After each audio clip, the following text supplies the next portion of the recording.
गोरखपुर के धाम हम सहूर बोलबम बोलत चला।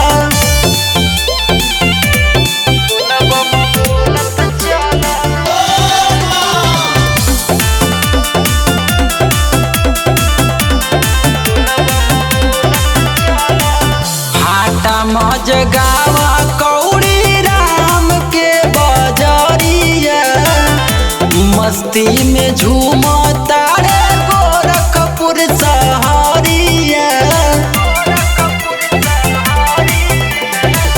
महावीर छपराए कलानौ सड़के बजरिया मस्ती में झूमता रे गोरखपुर सहरिया।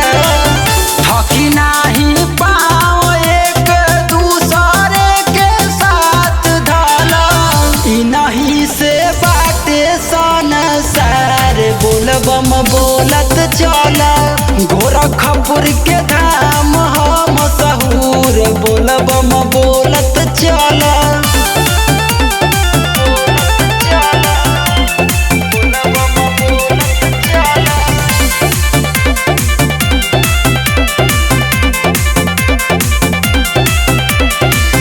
बड़ी सुहावन औरी पावन लागे दीनावा जब जब आवेला हो सावन के महीनावा।